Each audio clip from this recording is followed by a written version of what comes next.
आप लोगों ने काफी बार सुन लिया होगा फिफ्थ शेड्यूल, शेड्यूल 5। तो ये समझने के लिए ये वीडियो हमने 3 तरीके से डिवाइड कर रखी है। पहला छोटा सा पार्ट है जो उस चीज को बहुत ज्यादा प्रमोट कर रहे हैं उनके बारे में कि वो अर्न कैसे करता है, कहीं इसके पीछे उनका तो कोई पर्सनल एजेंडा वगैरह नहीं है। और दूसरा कि क्या क्या बेनिफिट्स होते हैं शेड्यूल 5 मिलने के बाद। और तीसरा कि क्या क्या चैलेंजेस है मिलने में, और चीजें क्या क्या हो सकती हैं। ठीक है, तो सर बताइए, अनूप बिष्ट जी कौन है अनूप बिष्ट? अनूप बिष्ट को आप सिंपल से समझ सकते हैं कि एक उत्तराखंड का कार्यकर्ता है। वैसे आपका अर्निंग का सोर्स क्या है? अगर मैं तो नौकरी पेशा वाला आदमी, मैं एक कंपनी के अंदर बिजनेस सोल्यूशन हेड हूँ और फॉर्च्यून 500 कंपनी है और मैं बीटेक का छात्र रहा हूँ, एमबीए का छात्र रहा हूँ।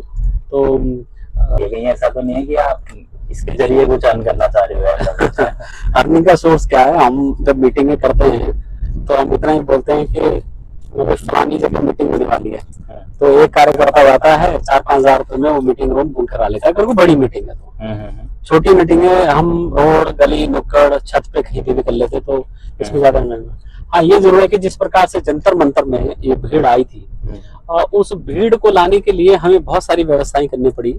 तो उसमें जिस प्रकार का खर्चा आया तो वो सब लोग, किसी ने मंच का पैसा दे दिया, किसी ने पानी का, जैसे शैलेंद्र जी है उन्होंने पानी का खर्च दिया, या गजेंद्र चौहान जी है उन्होंने पूरा टेंट का खर्चा दिया, या राजन भट्ट जी हैं उन्होंने पैम्पलेट का पैसा दिया। इसी प्रकार से सब लोगों ने थोड़ा थोड़ा करके वो दे दिया। इसी प्रकार से मूवमेंट चलता है। ठीक हो गया। हमारे पास कोई ऐसा, हम बोलते नहीं है कि फंड इकट्ठा करने का कोई प्रोसेस है या हम पैसे मांग रहे हैं, ऐसा कुछ भी नहीं है। तो बहुत ही सामाजिक रूप से ये आंदोलन चल रहा है, जमीन से जुड़ा हुआ। सबसे पहले तो थैंक यू, आपने टाइम निकाला, देहरादून से इतना दूर आए।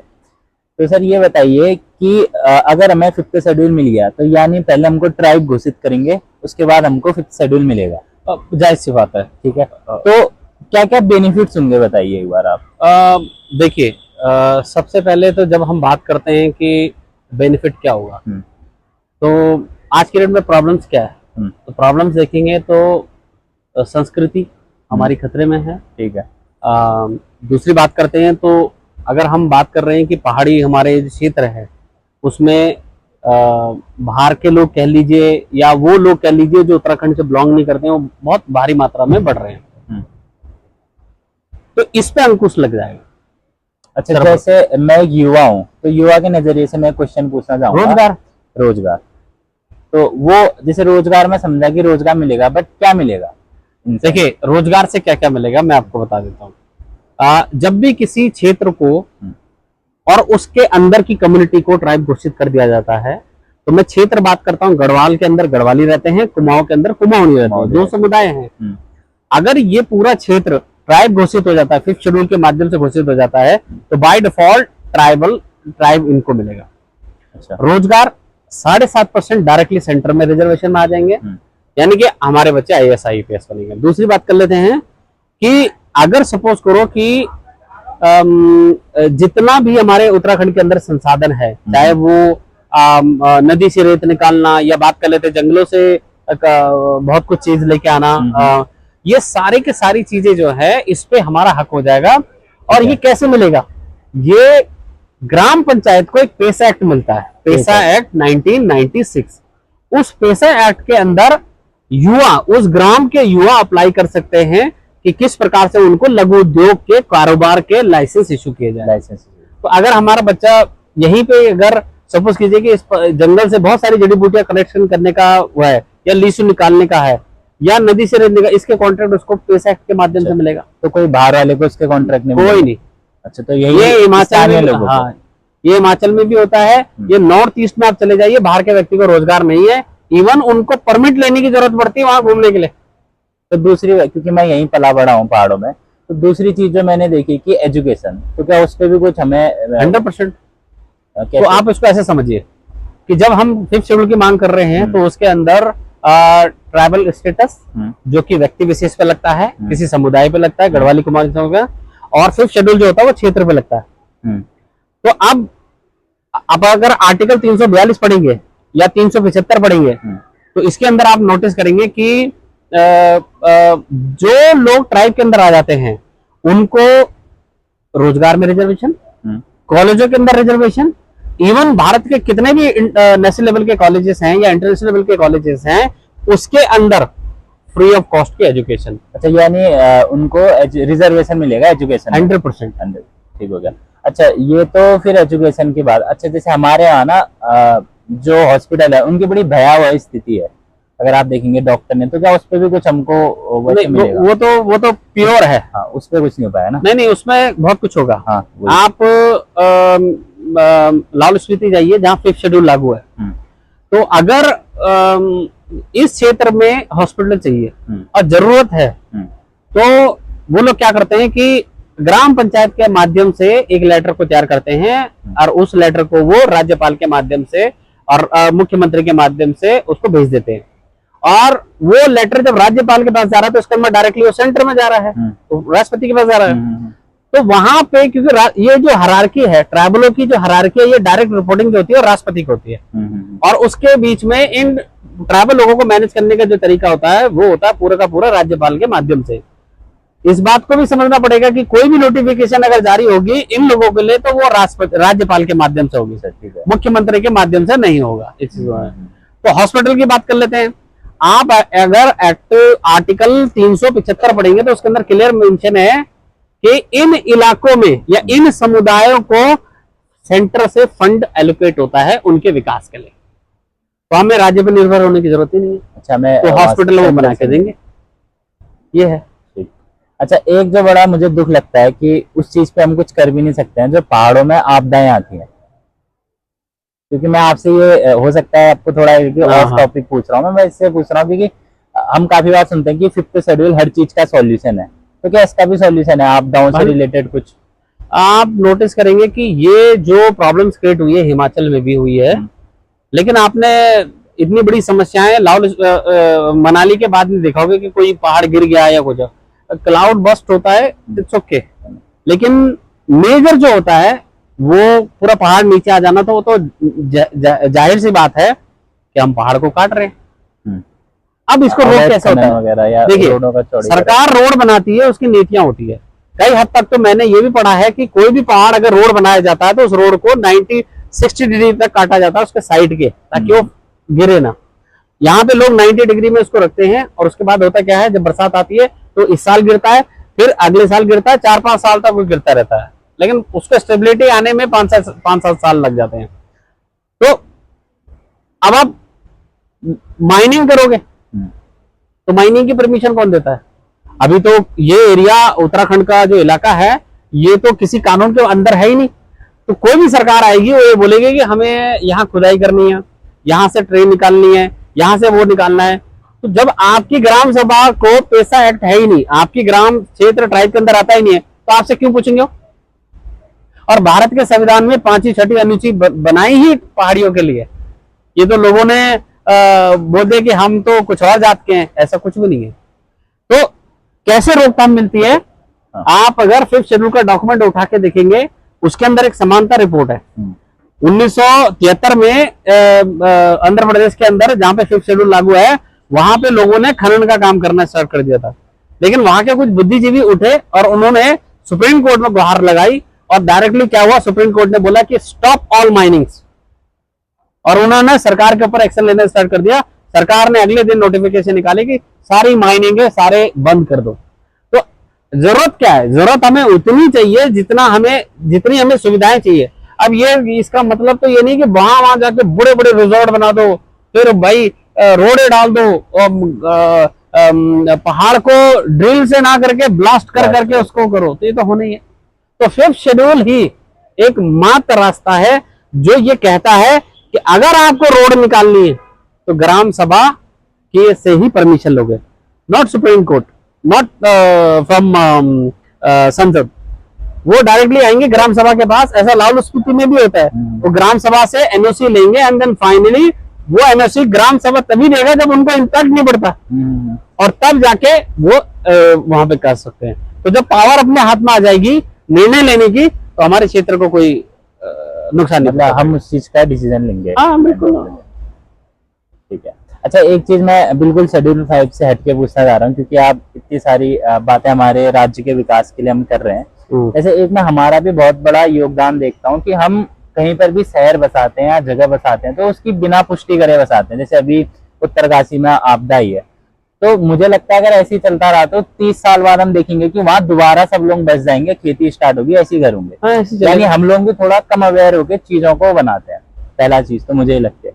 दूसरा तो मैं ऑफ टॉपिक आपसे बात पूछना चाह रहा हूँ, क्या जैसे मेरी लाइफ का मेरे पास हेल्थ इंश्योरेंस हो सकता है, लाइफ इंश्योरेंस हो सकता है, तो जब पहाड़ों में जो घर हैं क्या वो लोग अपने घरों का होम इंश्योरेंस प्रोवाइड नहीं ले सकते हैं, या कोई ऐसे अच्छे होम इंश्योरेंस आए?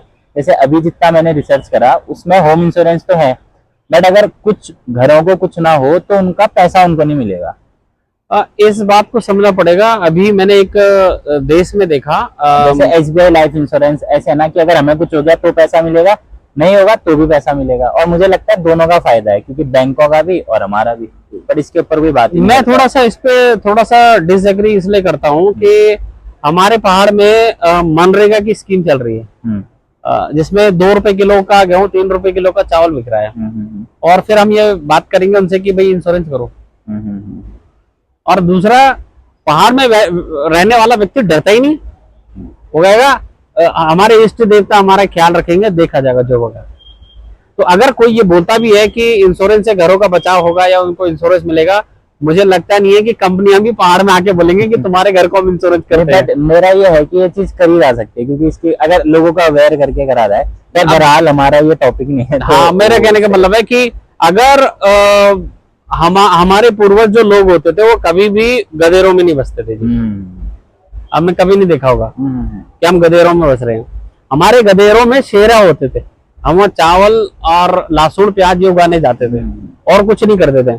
लेकिन अब एक गधेरों के बगल में लोग रह रहे हैं इसी वजह से कि हमें कोई सी साइट मिल जाए, यहाँ से यहाँ पे हम होम स्टे लगा लेते हैं। हाँ, कोई गारंटी भी नहीं है कि वो मैक्सिमम सारे के सारे रिजॉर्ट जो है वो लोकल लोगों के हो, मैक्सिमम रिजॉर्ट तो बाहर वाले लोगों के लिए। आप अभी आई थिंक 2-2.5 साल से इस मूवमेंट को चला रहे हैं, तो आपने क्या सबसे ज्यादा चैलेंजेस फेस करा इस चीज को लोगों को समझाने में? मुझे जब हमने 2.5 साल पहले इस मूवमेंट को उठाया तो लोगों ने बोला कि तुम क्या डिमांड करने वाले हो, ये तो ऐसा लग रहा है जैसे तुम लोगों को शेड्यूल ट्राइब बनाने वाले हो। हमने लोगों को समझाया कि शेड्यूल ट्राइब बुरी चीज नहीं होती है। शेड्यूल ट्राइब का मतलब ये हुआ कि आपकी संस्कृति बड़ी इंपॉर्टेंट है और भारत सरकार को इसका संरक्षण करना बहुत जरूरी है, इसलिए ट्राइब आपको दिया जाता है। अब इसको अगर मैं ऐसा एलिब्रेट कर लूं, लोगों को समझ नहीं है, तो बड़े इंपॉर्टेंट पॉइंट है कि हमें इस चीज की स्टडी करनी पड़ेगी कि जुडिशियल और नॉन जुडिशियल, यानी कि भारत के संविधान का अनुच्छेद 13(2) और 13(3) अगर कोई स्टडी करे तो वो ये बताता है कि मूल निवासी और नागरिक दोनों अलग है, एक ही नहीं है। तो अब नागरिक कौन? जो जुडिशियली माध्यम से चलता है वो नागरिकों के ऊपर लागू होता है, और जो नॉन जुडिशियल कानून के माध्यम से चलता है वो मूल निवासी के ऊपर लागू होता है। मूल निवासी कौन? जिनकी खुद की धरती है। तो मूल निवासी के ऊपर जब नॉन जुडिशियल कानून लागू होता है, इसका मतलब उस गांव की पूजा, उस गांव की रूपरेखा, उसके गांव का तीज त्योहार के ऊपर भारत सरकार अटैक नहीं करेगी। अगर उनको लगे कोई कानून बना भी तो राज्यपाल वहां हस्तक्षेप करके उनके लिए या कमिश्नर एक कानून बना सकता है। बिल्कुल वैसे ही जैसे UCC पूरे देश में नॉन ट्राइबल इलाके पे लागू हो जाता है, लेकिन उत्तराखंड जब उत्तराखंड में लागू हुआ तो जौनसार में लागू नहीं हुआ। तो ऐसा कैसे हो गया? क्योंकि जौनसार के लोग मूल निवासी है और बाकी जौनसार के छोड़ जिन्हें मूल निवासी का अभी तक दर्जा नहीं दिया है वो लोग नागरिक हैं। तो नागरिक जो है संविधान के हिसाब से चल रहा है। तो हम इसको मानते हैं कि पहले तो हमें ये फर्क समझना पड़ेगा कि भाई हम हैं कौन, मूल निवासी है नागरिक है, हम मूल निवासी है कि नागरिक है। तो लोगों को समझना पड़ेगा हम यहाँ के मूल निवासी, और मूल निवासियों के अंदर मैं पहले ही जिक्र कर चुका हूं कि अनुच्छेद 13(2), 13(3) के माध्यम से हमें राइट दे रखा है और हमें पता ही नहीं है कि हम लोगों को ये एग्जैक्टली क्या डायरेक्शन में चलना है। अच्छा, जैसे मोटा मोटा ये है कि जब हमें शेड्यूल ट्राइब मिल जाएगा तो सब ST हो जाएंगे। अब उत्तराखंड में मतलब जातिवाद बहुत है, उत्तराखंड का पूरे भारतवर्ष में जातिवाद बहुत है, तो आपको ये नहीं लगता कि जनरल वाले लोग शायद इस चीज को थोड़ा नेगेटिव लें, और अगर इसको पॉलिटिकल मुद्दा मिल गया तो ये भी होगा जनरल वाला कहेगा कि मैं क्यों ST बनूं, क्योंकि इतना लिजिट अभी तो जैसे मैं कहता हूँ कि हम यंग हैं, बट मेरे दोस्त भी काफी ऐसे हैं जो ये कहेंगे कि ST बनने से बढ़िया तो मैं मर जाऊं। तो इस बारे में मतलब ये कैसे समझाएं उनको? हमारा ये स्टडी कहता है कि जब कोई जर्नल बोलता है तो जर्नल का मतलब है, सिंपल है, आप जॉब कर रहे हो, 9 to 5 जॉब कर रहे हो, आप कोई बिजनेस कर रहे हो और आपकी वो जमीन भी नहीं है जहां आप रहते हो, सरकार उसको कभी भी कब्जा कर सकती है। जर्नल के पास कोई कानून नहीं है। जर्नल कैटेगरी का मतलब ये है कि आपके पास कोई कानून नहीं है। ओबीसी के पास कानून है, एसटी के पास कानून है, एससी के पास कानून है, ये हमसे ऊपर के मूल निवासी है। तो अब ये जर्नल की बात कर लेते हैं कि हमें एसटी बना रहे हो। अब भैया क्षेत्र ट्राइब की बात हो रही है, तो क्षेत्र के अंदर जो समुदाय आएगा उनको ट्राइब की बात हो रही है, उनको एसटी का दर्जा सर्टिफिकेट मिलेगा। तो अब लोग ये बोलेंगे कि अरे हमें एसटी बना रहे हो, एसटी कोई बुरी चीज है? अब जैसे एग्जांपल है, उत्तराखंड के अंदर मोर देन 80 से 90% के बीच में खस लोग रहते हैं। अब बोलते हैं हम तो खसिया नहीं है, हम तो खस नहीं है। तो फिर इसका क्वेश्चन का आंसर दो कि खस के पास 4 बुराई क्या थी? बस यही थी ना कि वो लड़ते थे, और लड़ते इस प्रकार से थे कि शायद वो अपने परिवार को बचाने के लिए किसी की जान ले भी लेते थे, किसी की जान अपनी जान दे भी देते थे। यही खसों की पहचान होती थी, वो लड़ाई में योद्धा थे। और आज के डेट में कौन की बुराई तक नहीं बता पाता है। अच्छा, जैसे आप कह रहे हो कि 80-90% अभी जो लोग हैं वो सब खस है। हाँ, अच्छा, अगर कोई जानना चाहता है कि वो खस है कि नहीं है, तो वो अपना 1928 का भूमि बंदोबस्त जाके चेक कर ले, जो कुमाऊं और गढ़वाल का है, और टिहरी के लिए 1926 का भूमि बंदोबस्त जाके चेक कर लिया। चलिए, यहाँ पे भी आपने बोल दिया खस है। तो अभी जिन्होंने ओबीसी का दर्जा लिया है, जॉन सार ने किस बेसिस पे दर्जा लिया एसटी का? खस है। अच्छा, जो आप कह रहे हो 1928 के हिसाब से देख लें तो मतलब आप वो डॉक्यूमेंट हमें प्रोवाइड करा सकते हो ताकि हम इनको दिखाएं? हाँ, हमारे इस पे अभी रिसर्च चल रही है उसको खोजने की, कि वो डॉक्यूमेंट लखनऊ में रखा है या सहारनपुर में रखा है या लंदन की इंडियन लाइब्रेरी में रखा है, वो हमें मिल जाएगा। और वो 100% मिल जाएगा। अभी हमने खोजना भी इसको स्टार्ट नहीं किया है। अच्छा, क्योंकि अभी हम लेटर ड्राफ्टिंग में लगे हुए हैं। अच्छा, तो मतलब तो अगर आपने उसको खोजना स्टार्ट नहीं, तो आपको पता कैसे लगा कि 80-90% मतलब कुछ और डेटा आपके पास? हमने जब मीटिंग करी हाटी समुदाय के बाद, जो हिमाचल के लोग हैं, जिनकी आबादी 7 लाख के आसपास है, हमने जब उनके ऊपर रिसर्च करी तो पता लगा उन्होंने भी अपने आप को लेटर तो दिया था कि हमें ट्राइब घोषित करो। लेकिन जब पूर्णतः रिसर्च हुई तो राज्य सरकार ने रिकमेंडेशन दी, तो राज्य सरकार ने लिखित में दिया, और ये लिखित में ये है कि वो खस और कनेट है। तो खस और कनेट कैसे निकले? तो उन्होंने बोला कि हमारा एक भूमि बंदोबस्त था, उस भूमि बंदोबस्त के अंदर हमारी समुदाय की जानकारी हमें मिली। अच्छा, और ये उसी टाइम हुआ था जब अंग्रेजों ने किया था ना, उस टाइम पे, उसी टाइम पे 1900, क्योंकि उत्तराखंड के अंदर 12 भूमि बंदोबस्त हुए हैं और गढ़वाल कुमाऊं के लिए, टिहरी के लिए 5 हुए हैं। तो 11वां भूमि बंदोबस्त गढ़वाल कुमाऊं का और 4था भूमि बंदोबस्त टिहरी का।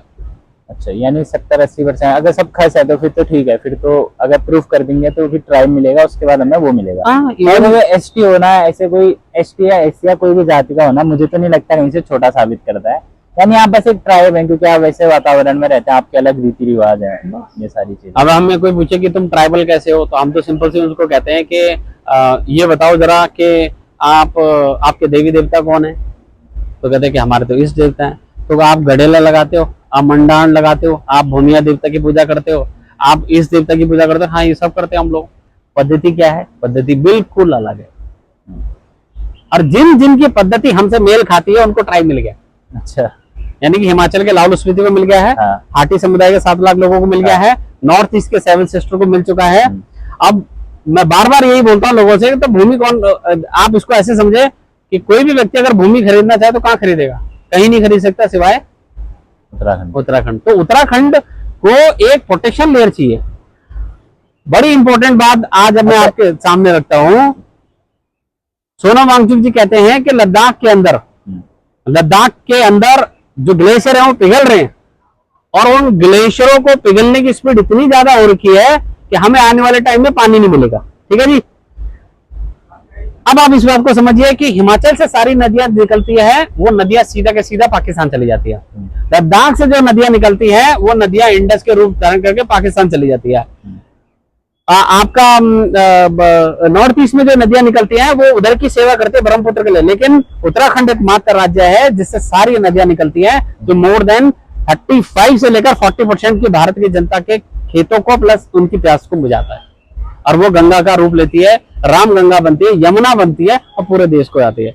तो कुआं सबसे पहले कौन सा कुआं जिसकी संरक्षण सबसे पहले करनी है? तो हिमालय होगा, यानी कि उत्तराखंड का मध्य हिमालय। तो मैं ये बोलता हूं कि हमें 5th शेड्यूल इसलिए चाहिए कि पूरे देश को पानी पिलाना है, और जो जहां जहां गंगा जाती है, यमुना जाती है, रामगंगा जाती है, तो उसका जो उद्गम होता है वो तो उत्तराखंड के पहाड़ों से होता है, तो उसके संरक्षण के लिए 5th शेड्यूल चाहिए। अच्छा, जैसे हम बात कर रहे हैं उत्तराखंड में 5th शेड्यूल की, बट ऐसा मेरे हिसाब से पूरे भारत में कोई राज्य नहीं है जहाँ पूरे राज्य में 5th शेड्यूल लगा हो। नहीं, हाँ, तो क्या उत्तराखंड में उत्तराखंड में नहीं पूरा नहीं, सिर्फ हिल एरिया, सिर्फ हिल एरिया, हिल एरिया, और ट्राइब भी उसी को मिलेगा जो गढ़वाल और कुमाऊनी होगा, जो गढ़वाल और कुमाऊं में होगा। अगर कोई और समुदाय आता है जो हमें भी ट्राइब के अंदर डालो, तो वो भी हमें रजिस्टर करवा सकते हैं, बता सकते हैं कि वो गढ़वाली कुमाऊनी तो नहीं है, लेकिन वो यहाँ से 200 साल 300 साल से रह रहे हैं, कुछ भी रह रहे हैं। अच्छा, मैं सिंप्लीफाई करने के लिए पूछना चाह रहा हूँ, गढ़वाली और कुमाऊनी जो भी है सबको मिलेगा? हाँ, क्या उनको खस भी साबित करना पड़ेगा? नहीं नहीं नहीं नहीं नहीं, खस तो ऐसे है कि अगर कोई व्यक्ति बोल देता है डॉक्यूमेंट के हिसाब से कि खस है, तो उसके बाद लूकर कमेटी के पैरामीटर में जाने की जरूरत नहीं। अगर नहीं है तो उसके बाद तो लूकर कमेटी के पैरामीटर होते हैं। लूकर कमेटी के, तो हमने जो टारगेट ले रखा है वो लूकर कमेटी को ले रखा है, क्योंकि लूकर कमेटी तो चाहे वो गढ़वाली हो, कुमाऊनी हो या नॉन गढ़वाली कुमाऊनी हो, उस पर भी लागू हो जाता है। अच्छा, लूकर कमेटी क्या होती है? लूकर कमेटी एक ऐसी कमेटी बनाई गई थी 1965 में कि भाई ट्राइब का दर्जा किसको दिया जाए, तो उसके सारे मापदंड, जो पांचों के पांचों मापदंड थे, वो लूकर कमेटी के अंदर ही तैयार किए गए, और उसी लूकर कमेटी के पैरामीटर को देखते हुए ही ट्राइब दिया जाता है। अच्छा, वो 5 मापदंड अगर आप बता सकते? अभी जैसे कि ले लेंगे, आपकी भौगोलिक स्थिति होनी चाहिए अलग, वो है हमारे पास है। आपका आदिम लक्षण होने चाहिए, तो वो हमारे पास है। हम आज भी खेती बैल को लेकर करते हैं, या फिर हम देवताओं को पूछते हैं, या हम तंत्र मंत्र की विद्याओं में करते हैं। इसी प्रकार से होते हैं कि सामाजिक और आर्थिक पिछड़ापन होना चाहिए। तो हमारा तो पिछड़ापन कितना हो गया, इतना पिछड़ापन हो गया कि उत्तराखंड के लोग 90% लोग भूमिहीन हो गए। और इसके अलावा एक साइनस होना चाहिए, तो साइनस तो है ही हमारे अंदर। कई लोग बोलते हैं अब तो मॉडर्निटी आ गई है। अगर मॉडर्निटी आ चुकी है, तो दिल्ली में जाके संस्थाएं क्यों बना रहे हो? पूरे देश में उत्तराखंड की संस्थाएं क्यों बन रही है? बिकॉज उनको पता है कि वो जब भी बाहर जाते हैं तो आइसोलेटेड मोड पे रहते हैं। एक संस्था, गढ़वाल कुमाऊं वाले एक संस्था बना लेते हैं और उसी में ही अपनी जिंदगी निकाल लेते हैं। अच्छा, जैसे आपने अभी एक बात बोली कि उत्तराखंड वाले लोग भूमिहीन है, उत्तराखंड के लोग भूमिहीन है, तो शेड्यूल 5 आने के बाद भूमि आ जाएगी, वो कैसे आएगी? वो इस प्रकार से आएगी, जैसे हिमाचल के अंदर अभी एक कानून लाए हैं कि हिमाचल के अंदर जितने भी ट्राइबल लोग हैं जिनके एरिया में 5th शेड्यूल लागू हो रखा है, वो लोग भूमिहीन की कैटेगरी में आ रहे हैं, उनका बागवानी के लिए खेत कम पड़ गए हैं। तो सरकार ने अभी एक कानून बनाया है, उसको राज्यपाल की मंजूरी के लिए भेज रखा है। हर व्यक्ति को 4 एकड़ से ज्यादा जमीन एलोकेट की जाएगी बागवानी के लिए, खेती के लिए। तो वो ट्राइबल जो होता है वो पैसा एक्ट के माध्यम से ही आपको भूमि को एलोकेट करेंगे। अच्छा, ये हिमाचल में? ये हिमाचल में हो रहा है। हिमाचल में तो शेड्यूल 5 है 43% पे शेड्यूल 5 लागू है वहां पर। अच्छा, 43? लाहौल, स्पीति, किन्नौर और पांगी। तो 43 पे ही हो रहा है, सब जगह ही है? नहीं, पूरा सिर्फ 43% हिमाचल में ही शेड्यूल 5 लागू है।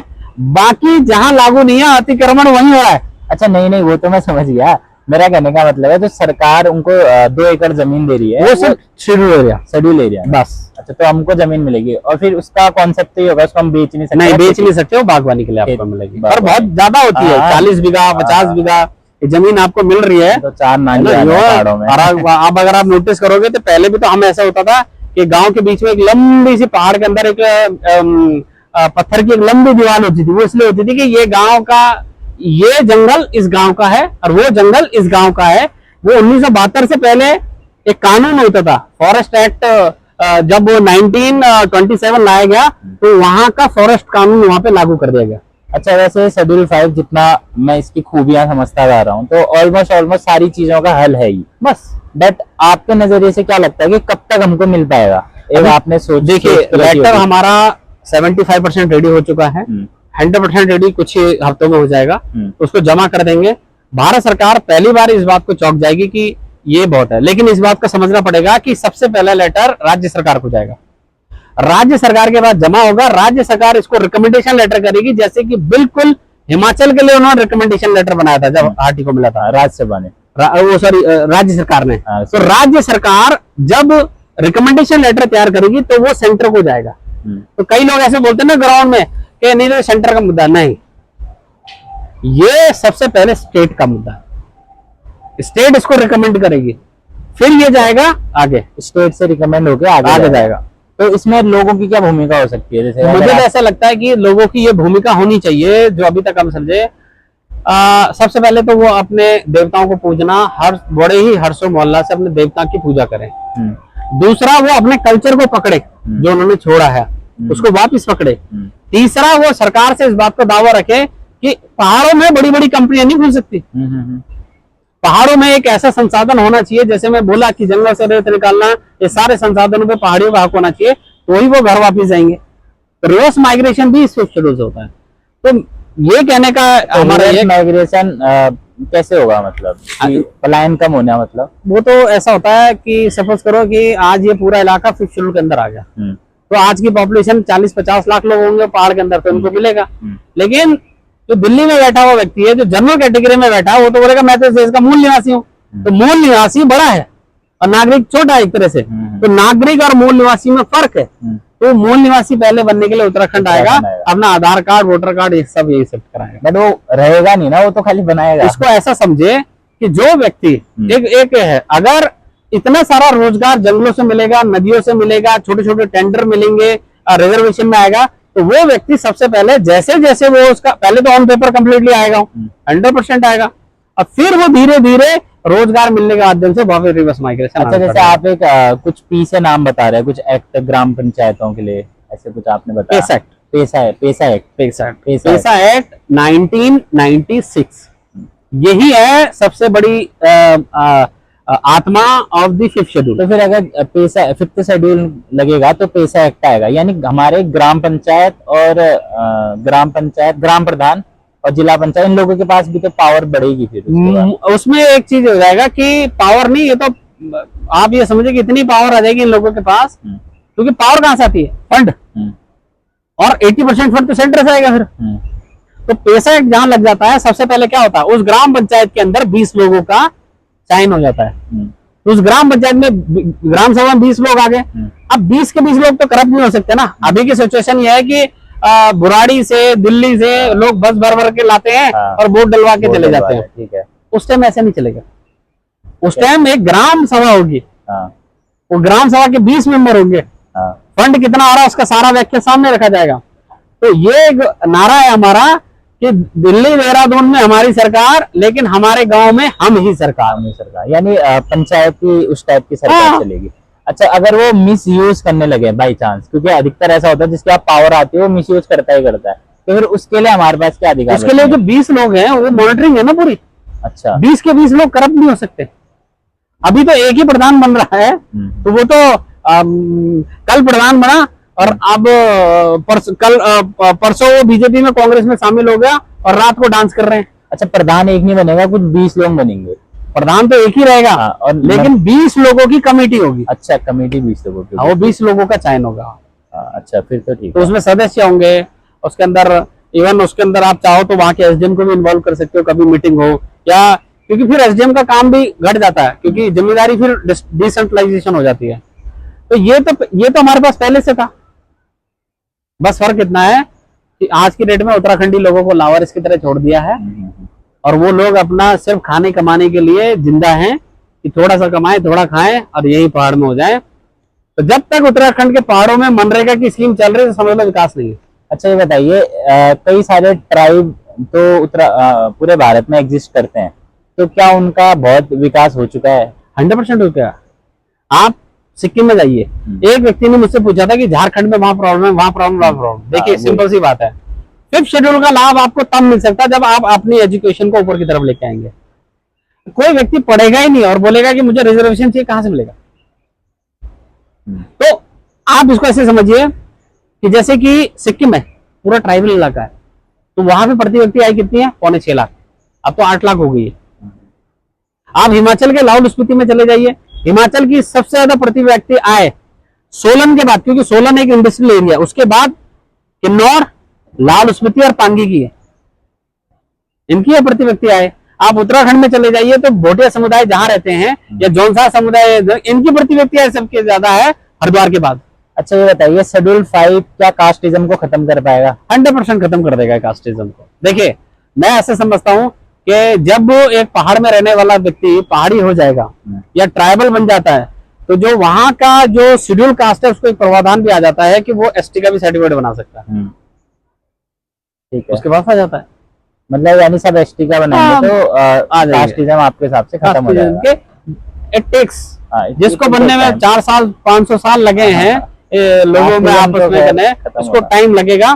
पर मैं इतना मानता हूँ कि नई जनरेशन इसको नहीं मानती। अच्छा, क्या इसमें लड़कियों के लिए, ऐसे मैं out of the bluff question पूछ रहा हूँ, क्या लड़कियों के लिए कुछ बंदिशें होंगी कि आप अलग उसमें शादी नहीं कर सकते हो, ऐसा कुछ? वो तो देखो उसका एक चीज है कि अगर सपोज करो कि 5th शेड्यूल मिल गया तो हमारे घर की बेटियां और हमारी बहनें बाहर नहीं जाएंगी। अच्छा, उन्हें एक डर रहेगा या एक सिक्योरिटी रहेगी कि अगर मैं बाहर कहीं शादी करती हूँ तो इसका एक डिसएडवांटेज रहेगा कि जो राइट्स मुझे मिले हुए हैं वो राइट्स मेरे तक ही सीमित रहेंगे। तो मैं समझ गया कि चलो वो एक लालच है लो आप इसको, हाँ। कि लालच में नहीं करेंगे, बट क्या कोई रूल उनको रोकेगा? क्योंकि मैंने रूल नहीं रोके, वो कर सकते हैं। हाँ, कर सकते हैं ना, वो कर सकते हैं, वो तो जैसे कहीं भी शादी करें। बहुत सारा देखा था हमने, जैसे हरियाणा का एग्जांपल ले लो, जहाँ पे पंचायतों ने या खाप ने बहुत गलत गलत डिसीजन भी लिए। तो क्या ऐसा तो नहीं होगा? हमारे उत्तराखंड में चले जाइए या हमारे हिमाचल में चले जाइए, हम लोग अपनी माता बहनों को देवी का रूप में समझते हैं और ये एक तरह से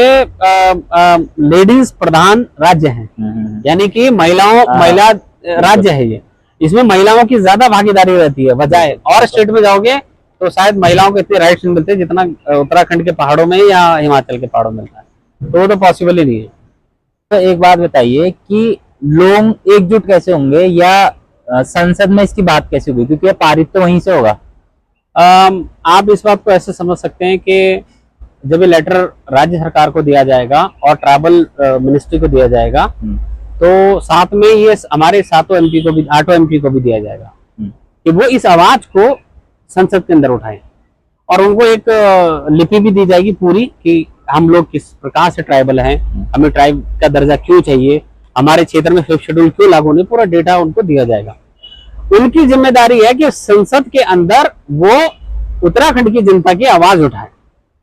अब इसका अगर वो ऐसा करने में नाकाम होते हैं या करते ही नहीं है तो फिर जनता को तय करना पड़ेगा कि उनको अपना हितकारी लोग किसको चुनना अगली बार। तो ये एक प्रेशर पॉलिटिकली होता है, इसी प्रकार का प्रेशर विधानसभा में भी उठना चाहिए।